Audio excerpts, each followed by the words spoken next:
Welcome to OSIF Om Santi English Medium School. Good morning, children. Today we are going to learn about transport of substances in plants and animals. Chapter number 11, Part 1.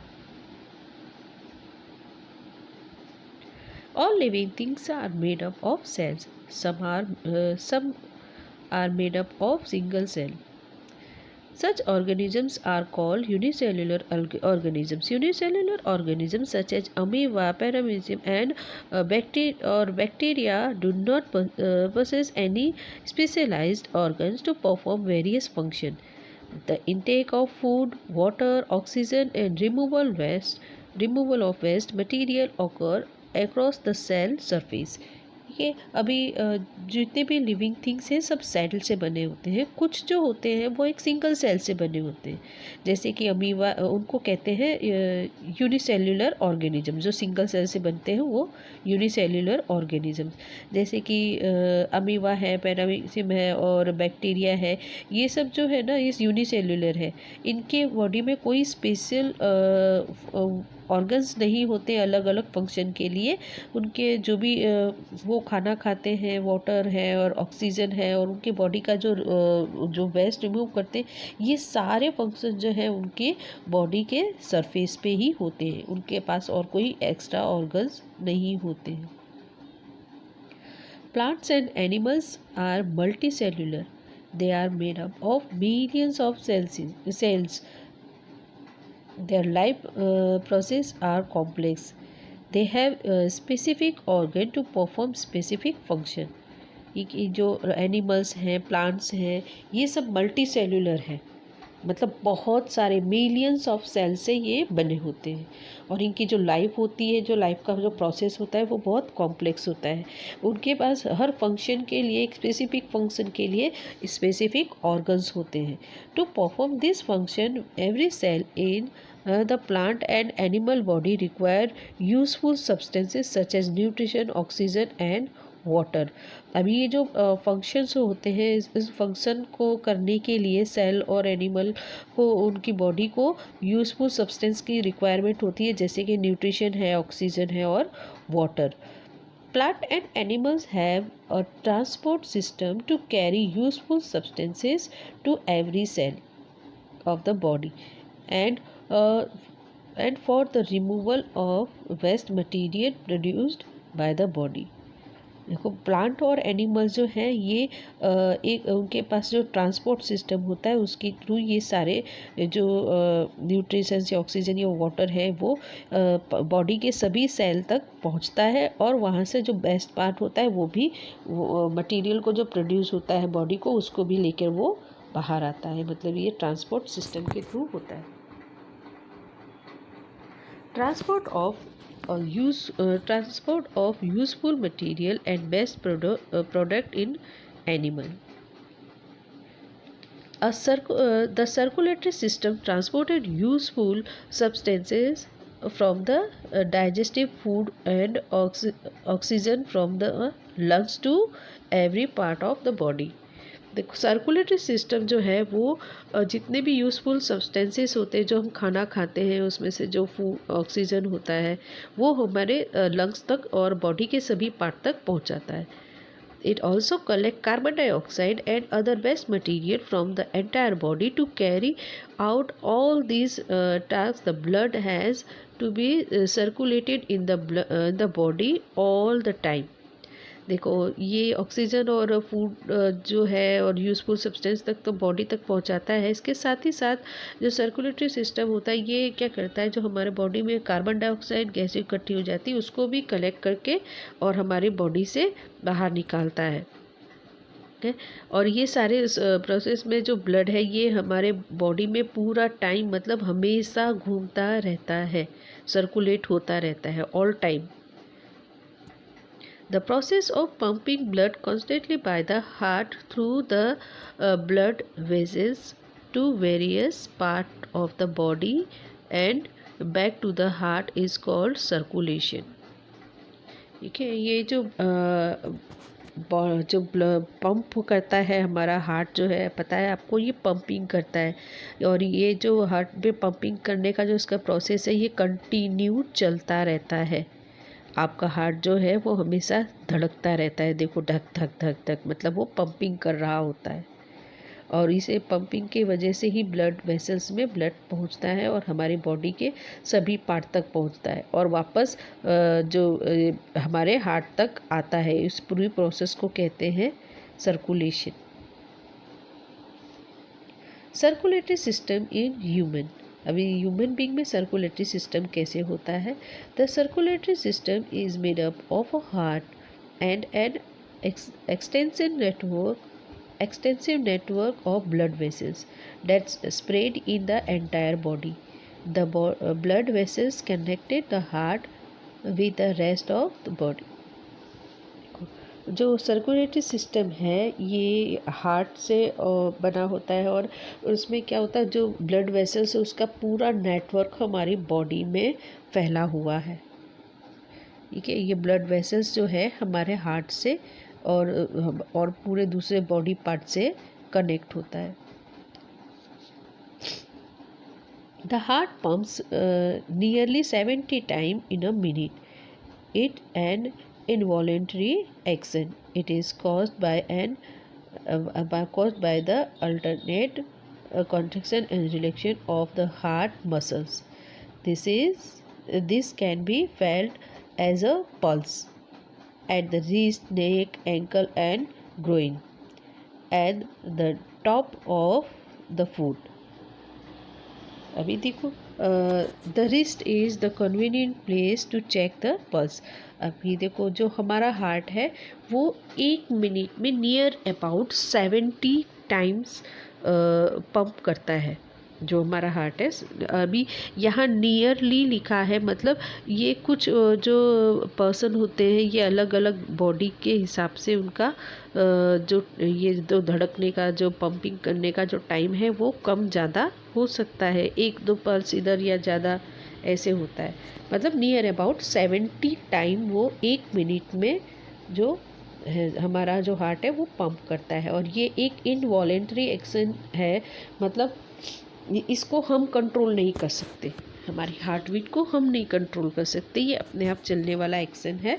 और ये जो है ये हम इसमें ये function में क्या होता है, हमारा जो हार्ट है वो सिकुड़ता है फिर फैलता है, सिकुड़ता है फिर फैलता है। ठीक है, इसकी जो मसल्स है और ये जो होता है उसी को कहते हैं पल्स। अभी जो पल्स जो है ये हमारे रिस्ट पे, नेक पे, एंकल पे, ग्रोइन मतलब वो पार्ट होता है जहाँ आपकी जांघें जुड़ी होती है, जहाँ से जुड़ती है उस पार्ट पे भी अगर आप हाथ लगा दोगे तो आपको पल्स जो होती है, आपको हाथ लगाने से फील हो सकता है कि वहाँ कुछ धक धक धक धक धक धक धक धक हो रहा है।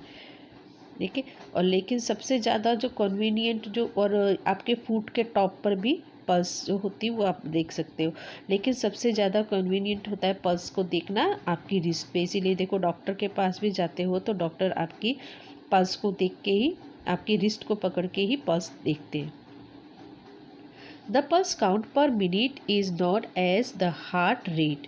जो पल्सेस है 1 मिनट में कितनी बार जो पल्स होता है वो उसको उसकी हार्ट रेट कहते हैं। The heart rate indicate how fast the heart beat in a minute. और ये पल्स देख के ही उन्हें पता चल जाता है कि डॉक्टर्स को कि आपका जो हार्ट है वो 1 मिनट में कितनी बार पंप हो रहा है या कितनी बार धड़क रहा है। हार्ट बीट मतलब हार्ट के जो आपकी धड़कन होती है ना, उसको कहते हैं।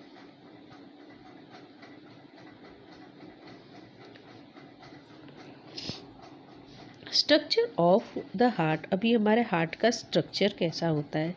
The heart is a fist size muscular organ that pumps oxygen rich blood throughout the body.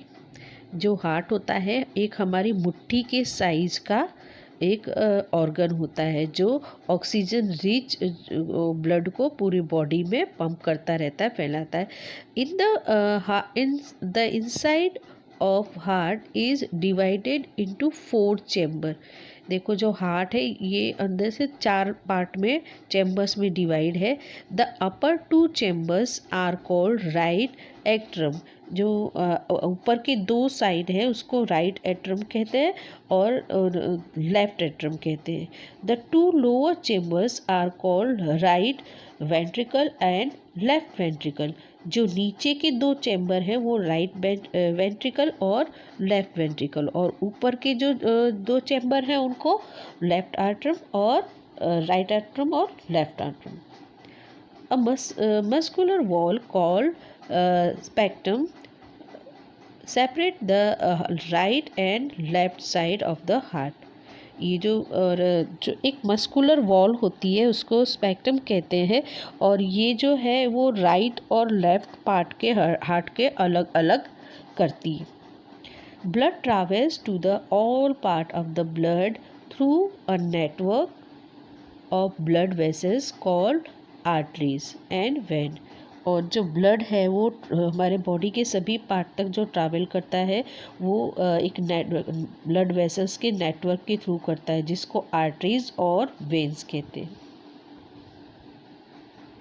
Arteries carry oxygen rich blood from the heart to rest of the blood. जो आर्टरीज होती है उसका काम है oxygen rich blood को heart से सभी body के पार्ट तक पहुंचाना। They are thick walled blood vessels as blood flow in them rapidly and at the high pressure. और ये जो आर्टरीज होती है इसकी जो वॉल होती है वो बहुत थिक होती है। इसमें जो ब्लड फ्लो होता है वो बहुत हाई प्रेशर से फ्लो होता है। Veins are thin walled blood vessels. और जो वेन होती है वो पतली, उसकी जो वॉल होती है वो पतली होती है, ठीक है, वो पतली ब्लड वेसल्स होती है। They are carry carbon dioxide rich blood from all parts of the body back to the heart. और ये इसका काम है जो कार्बन डाइऑक्साइड वाला जो ब्लड है उसको लेकर उसे हार्ट तक पहुंचाना। The veins have a valve to prevent the backward of flow of the blood। अभी जो वेन्स होती है ये कार्बन वाला ब्लड लेके जाती है और उसके बीच में एक वॉल्व होता है। वो वॉल्व क्या करता है, जो ब्लड एक बार वो लेके जा रही है उसको वापस लौटने से रोक लेता है। The tiny branches of blood vessels called capillaries. जो छोटी छोटी और ब्रांचेस निकलती है ब्लड वेसल्स की उसको कहते हैं capillaries. Connected arteries with the when. और जो आर्टरीज और वेन को कनेक्ट करती है। आप ये पिक्चर में भी हार्ट अच्छी तरह से देख सकते हो, ठीक है।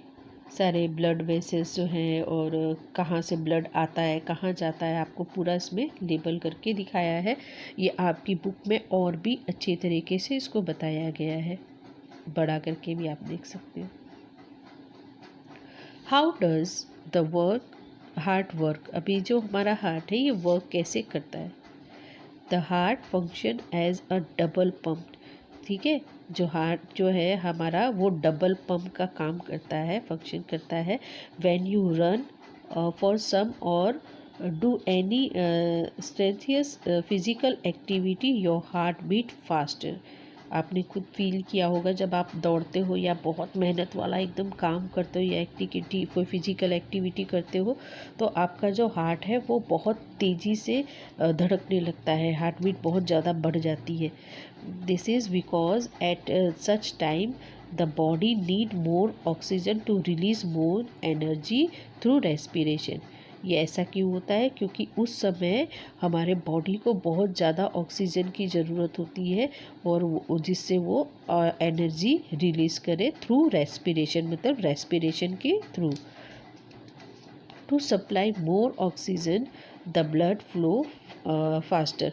और ऑक्सीजन की सप्लाई ज़्यादा से ज़्यादा करने के लिए जो ब्लड है उसका सर्कुलेशन हमारे बॉडी में फास्ट होने लगता है। जब आप कोई भी ऐसा काम हैवी फिजिकल एक्टिविटी करते हो या दौड़ते हो उस समय।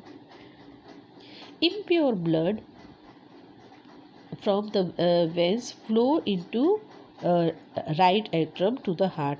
जो इम्प्योर ब्लड होता है वो वेंस के थ्रू आपके राइट एट्रम में, हार्ट के राइट एट्रम में आ जाता है।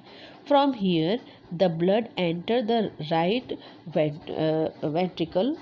अब यहाँ से जो है वो ब्लड राइट वेंट्रिकल में पहुँचता है, किसके थ्रू? थ्रू एन ओपनिंग, जहाँ पर ये खुलता है वहाँ पर ये पहुँचता है। The impure blood is transported from the right ventricle to the lungs।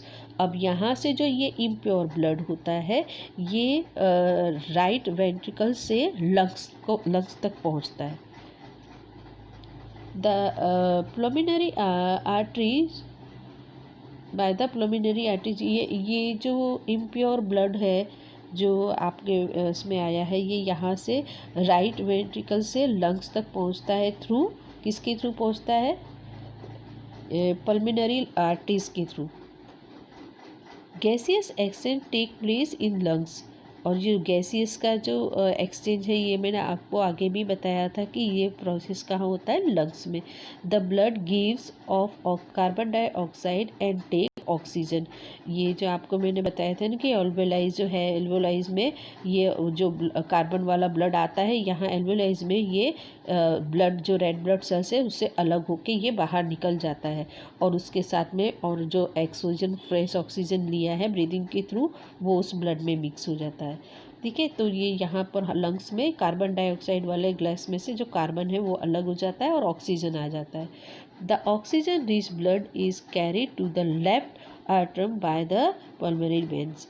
अभी ये जो ऑक्सीजन वाला ब्लड है ये वहाँ से लेफ्ट एट्रम में जाता है पल्मोनरी वेन के थ्रू। ठीक है, जो पल्मोनरी आर्टरी के थ्रू इम्प्योर ब्लड जाता है लंग्स में और लंग्स से प्योर ब्लड जो है वो लेफ्ट आर्टरी में पहुंचता है पल्मोनरी वेन के through.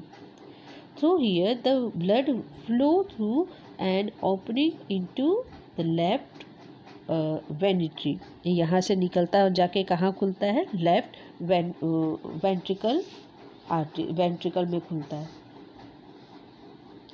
The left ventricle pump oxygen rich blood to every part of the body through the